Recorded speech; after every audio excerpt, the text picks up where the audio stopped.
Hola, muy buenas tardes a todos y bienvenidos a un nuevo programa del canal de Vicente Fuentes y de la web ufopolis.com. No sé si os acordáis de un caso extremo de encuentro del tercer tipo, del tipo extraterrestre, ocurrido en Palos Verdes, California, en el año 1971. Un conductor iba tan tranquilo por la carretera y de repente se encontró algo imposible de concebir, pero ahí estaba. Eran una especie de cerebros con extremidades, había dos especímenes de los mismos y estaban mirándole y, bueno, había uno más grande, otro más pequeño y, de hecho, pues lo hacían a través de un ojo. Claro, nosotros estamos súper acostumbrados a observar todo tipo de bichejos del tipo gris, normalmente, ¿no? También se les ha visto del tipo reptiliano o incluso, bueno, pues seres prácticamente humanoides, como humanos, pero rubios, ¿no? Pero el caso es que aquellos cerebros, podría decir que es el caso más extraño jamás visto en la ufología, no se correspondía a los, bueno, pues podría decir, pues a los los tipos de seres que normalmente estamos observando en el estudio de los seres ajenos a la Tierra desde hace más de 100 años, ¿no? Bien, es cierto que ha habido una cantidad de seres grises de diferentes tipos que sí que se han visto, algunos con un cráneo mayor, otros con unos ojos más afilados, podría decir, otros incluso vestidos, e incluso otros del tipo prácticamente como mantis, ¿no? Como si fuesen unas mantis religiosas, en un caso que desde luego ocurrió en Canadá y que me persigue en mi carrera porque creo que es uno de los más fascinantes, ya que ahí hubo incluso una abducción. Pero el caso es que el tema de los cerebros aquellos pues no se correspondía a nada que pudiese verse dentro de una supuesta biología. Y claro, tenemos que empezar a abrir un poco las mentes y observar que la zoología de diferentes y distintos planetas ha podido ser completamente diferente teniendo en cuenta su hábitat natural y su evolución. Y a este respecto, pues tengo que comentar que un grupo de zoólogos de las universidades principales del planeta, sobre todo en Oxford, en el Reino Unido, dirigidos por un biólogo evolutivo llamado Stuart West, pues aplicó los principales principios básicos de nuestra biología a una posible existencia de seres de otros planetas, y los resultados que obtuvo pues fueron asombrosos. Había una existencia de brazos y los llamó los octomitas. Los estamos viendo ahora mismo en pantalla. Unos seres biomoleculares que se agruparían en comunidades con diferentes brazos, cada uno de los cuales pues tendría una función dentro de lo que sería pues una supervivencia. Muy bien, los investigadores que estuvieron haciendo todo esto pues se basaron en una regla fundamental que rige la vida en la Tierra, la teoría de la evolución, una teoría que creo que más o menos todos hemos conocido, excepto para los seres humanos, que tenemos un eslabón perdido dentro del Homo sapiens al Homo sapiens sapiens, ¿no? Y que, bueno, pues fue enunciada por primera vez en el siglo XIX por Charles Darwin y Alfred Russell.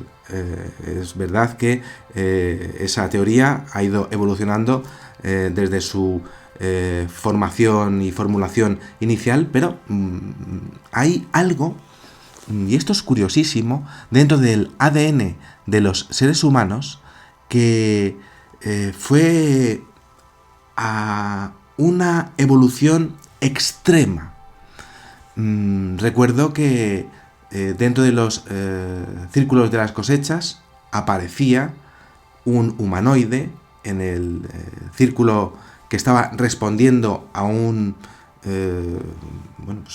una especie de rectángulo con lo que éramos nosotros en el año 1974. Pues en el año 2001 se respondió por parte de una serie de seres, normalmente podríamos identificarlos como grises, de 1,26 metros, y su cadena de ADN era triple y la nuestra era, además de ser simétrica, era con dos brazos, ¿no? Podríamos entender que podría incluso haber sido, yo creo que incluso diseñada, que esos seres grises, para aclimatarse a planetas que fueran conquistando, pues ellos mismos diseñasen su evolución. Y claro, en diferentes planetas, diferentes diseños, por tanto diferentes evoluciones y por tanto diferentes grises que habrían llegado hasta aquí coincidiendo con nosotros en el espacio y en el tiempo, pero con la misma tecnología. Muy bien. Es muy interesante porque los autores de este estudio, publicado en la revista internacional, a ver si soy capaz de decirlo en mi inglés chusco, ¿no? International Journal of Astrobiology, en la Universidad de Cambridge, ¿no? Pues reconocieron que no hay una razón teórica para que los seres extraterrestres no puedan estar basados en el silicio, algo que sí que aparece justo en el mensaje de respuesta de ese año 2001 al lado del radiotelescopio de Chilbolton, algo que estaba exponiéndose ahí y que estaba siendo admitido por fin por la ciencia humana, ¿no? Y el hecho de no tener ojos incluso, pues también fue admitido. Esto me pareció curioso porque podría ser otro tipo de visión que no se correspondiese con los órganos basados en retinas y en nervios ópticos que tenemos los seres humanos. Muy bien, ¿no? Pero ahí se expuso que incluso si el 0,001% de los planetas habitables estimados en la Vía Láctea pues pudiese engendrar vida, pues aquí esto significaría que habría 200.000 planetas habitados solamente en nuestra galaxia. Y hay 200.000 millones de galaxias, con los cuales, claro, tenemos que empezar a pensar que las biologías que pueden haberse desarrollado allí, pues han podido ser de lo más diverso, ¿no? Pero claro, el tema es coincidir en el espacio y en el tiempo. Ahora bien, si el tema de la apertura de un agujero espaciotemporal doblando totalmente el universo para conseguir llegar de un punto a otro, en el supuesto en el que se hubiese identificado un planeta que para ellos pudiese servirle como supervivencia cuando su planeta ya no tuviese recursos naturales para seguir viviendo allí, pues claro, eso pues se podría dar perfectamente, ¿no? Y claro, el tema es que ellos tenían que haber pues coincidido con nosotros, habernos localizado a tiempo, ¿no? Porque la Tierra hace 1 millón de años no se podía habitar, pero ahora mismo sí. ¿Qué tipo de tecnología pudiesen tener? Podrían incluso llegar a viajar en el tiempo dentro de los miles de universos paralelos que existen y localizar este y viajar hasta aquí si a ellos les pudiese convenir. Sí. Entonces, claro, el modelo que se estaba basando aquí pues tenía que estar basado, sin ninguna duda, en el principio de la selección natural, es decir, un modelo de evolución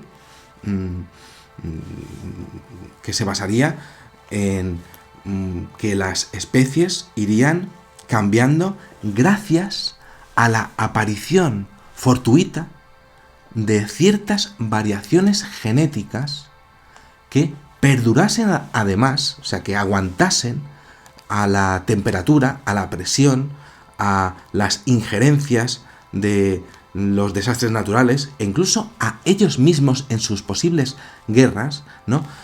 Todo para tener una mejor adaptación al medio y, por supuesto, lo que sería a los meteoritos y, por supuesto, a las atmósferas de sus mundos, ¿no? Entonces, bueno, pues claro, en este sentido, pues tenemos ese mensaje que se mandó en el año 1974, pero es que 2 años después, el mismo científico Carl Sagan, junto con Edwin Salpeter, pues expuso una teoría en la cual pues un planeta gigante, gaseoso, por ejemplo como Júpiter, pues podría tener una vida que habría evolucionado de forma de 3 formas de clases de criaturas voladoras, y serían las hundientes, similares al plancton que tenemos en los océanos de nuestros de nuestros continentes, por ejemplo, ¿no? Los flotantes, que serían como globos gigantescos que se estarían alimentando de los primeros hundientes, y también los cazadores, depredadores que estarían acechando sin parar para sobrevivir, estarían acechando a los primeros hundientes flotantes. Fascinante, pero claro, la selección natural no perdona, ¿no? Y se podría aplicar nuestra selección natural a otros lugares del universo. ¿Podría ser posible? Es posible que haya planetas que sean rarísimos, extrañísimos, que ni siquiera nosotros todavía podamos haberlos ni siquiera concebido con nuestra ciencia, ¿no? Y claro, estoy diciendo esto porque no conocemos, no entendemos, y es que aún no sabemos lo suficiente de la química del universo como para asegurar cualquier tipo de vida que pueda aparecer en cualquier mundo que haya por ahí en el cosmos, ¿no? Y claro, estaríamos hablando de esto porque es que, de hecho, según si esos alienígenas, muy bien, son verdaderas formas de vida con variaciones hereditarias y heredables de padres a hijos, que eso también es un factor a tener en cuenta, ¿no? Pues, por supuesto, tendrían éxito a la hora de desarrollarse como extraterrestres que ni siquiera podríamos llegar a concebir. Y de hecho llegarían a pasar perfectamente por una selección natural que tampoco sería la de la Tierra. Y claro, nosotros entendemos todo esto y según nuestra ciencia, pues no llegarían a pasar esos extraterrestres según lo que sabemos de bacterias o de moléculas, ¿no? Pero según la química de otros planetas, sí. Y el tema es que la vida compleja surge cuando las células comienzan efectivamente a juntarse, a agregarse para trabajar en equipo. Y la clave para que aparezca esta complejidad es lo que se llama pues las grandes transiciones de individualidad.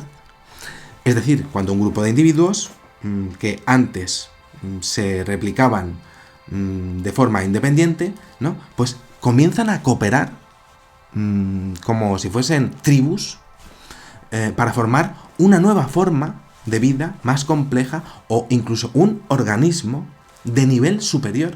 Es decir, no sabemos qué es lo que hay por ahí en otros mundos que puede estar ocurriendo con otras químicas, y esas otras químicas pueden estar exponiendo pues seres como los que ya hemos estado observando en este programa, ¿no? Y claro, este proceso sí que sabemos que se ha dado en la Tierra. Se han creado genomas increíbles, se han pasado por células que se han agregado para formar tejidos y órganos, hasta seres ya individuales muy bonitos como las hormigas, para que os hagáis una idea, ¿no? Que se juntan y se congregan para pues organizar sociedades. Esto también ocurre, un ejemplo muy bueno es el de las abejas, ¿no? Pero claro, aquí en la Tierra hay 20.000 especies de abejas y nosotros creemos que solamente hay una, pero es que hay 20.000 especies. ¿Qué puede estar ocurriendo en otro sol o en otro mundo de ese otro sol que tiene otro tipo de condiciones completamente diferentes, ¿no? Entonces, claro, tanto en las células de un organismo como en las células de una abeja o de una hormiguita, ¿no? Pues claro, el secreto de todo esto, de este éxito, está en que siempre predomina el bien común sobre el interés individual. Es decir, cuando se produce algo que es dejar atrás la competición en favor de una alineación de intereses, es decir, dejo de hacer esto para sobrevivir.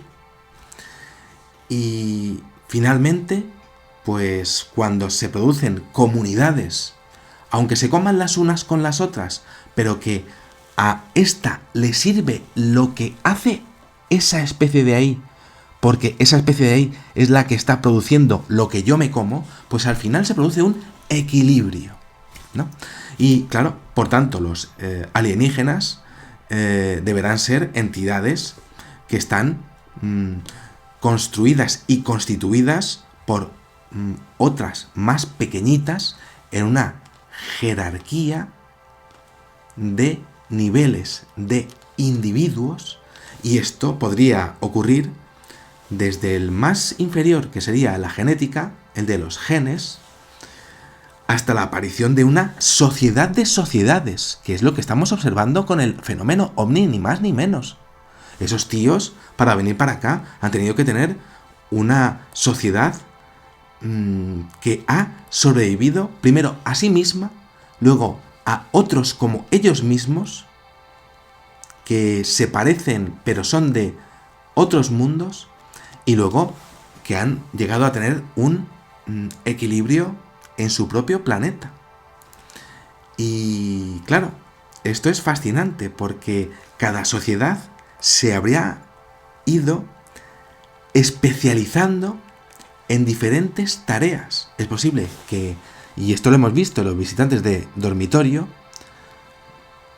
unas hagan una tarea y otras hacen otra. Y de hecho hay algunas que dominan sobre los demás, pero es que a esos demás les viene bien ser dominados. Y entonces, claro, eso pasa y se ve perfectamente cuando Existen las abducciones, cuando se ven a los grises, y hay grises más grandes, pero a esos grises pequeñitos les viene bien los conocimientos que pueda darles los grandes, y a los grandes les viene bien la mano de obra de los grises pequeños. Y de aquí, claro, pasamos a las químicas desconocidas, que serían lo que decía al principio, ni más ni menos que el modelo de los octomitas, un cuerpo con muchos brazos, como el que se vio en Palos Verdes, en California, en el año 1971. Cada brazo estaría formado por partes similares a nuestras células. Eso no cambiaría, bien, pero esas células tendrían moléculas capaces de replicar poco a poco, replicarse en su ADN, y luego cada colección de entidades de niveles inferiores pues se habría alineado a los octomitas, por eso habrían sobrevivido. Sus intereses evolutivos pues se habrían eliminado. Y entonces, en ese momento, los octomitas entrarían en equilibrio con el medio. ¿Y qué pasaría a partir de ese momento? Pues se asociarían con otros seres extraterrestres, quizá no tan listos, o quizá nada listos, pero al menos llegarían a crear una comunidad que les permitiría sobrevivir y evolucionar tanto como para viajar hasta aquí. Y se asociarían en una división del trabajo con varias partes en cada cuerpo especializadas en varias tareas. Y por tanto, dependientes mutuamente. Esos octomitas serían la perfección, aunque ahora mismo lo estemos viendo como si fuesen unos bichejos imposibles y que sean, seguro que no son más listos que nosotros. Es posible que no, porque cada brazo estaría mucho más evolucionado que el nuestro. Y claro, un octomita hiper evolucionado, como los que os he estado mostrando poco a poco en este vídeo, pues habría ido prosperando y evitando la autodestrucción entre ellos mismos, y habría construido y constituido algo que me parece absolutamente fascinante: una sociedad de sociedades. Así que ahí, que los hemos visto tan extraños esos mostrencos, es posible que sean muchísimo más listos que nosotros, que tengan muchos más cerebros que nosotros, que si viene una catástrofe, pudiesen organizarse mejor que la raza humana, y todo ello a nivel molecular e individual. Un vídeo que acabo de marcarme aquí, que puede ser un poco chunguillo, así de enchufar, así de primeras, pero que lo que trato de exponer finalmente es que no sabemos la química de nuestro planeta todavía completa. Por tanto, de otros planetas a nivel completo tampoco. Y por tanto, la evolución que haya podido producirse allí tampoco la sabemos. Y si ellos mismos han conseguido crear una sociedad, sabrían mucho más de la ciencia de lo que nosotros podemos llegar a imaginar. Hablo no de telepatía, que eso más o menos pues hay casos aquí en España. No, España, en el mundo, en donde sea. No, estoy hablando de seres lumínicos, como los que vemos muchas veces en el fenómeno ovni, que es posible que sean realmente seres biológicos, capaces y que han sido capaces de venir hasta aquí.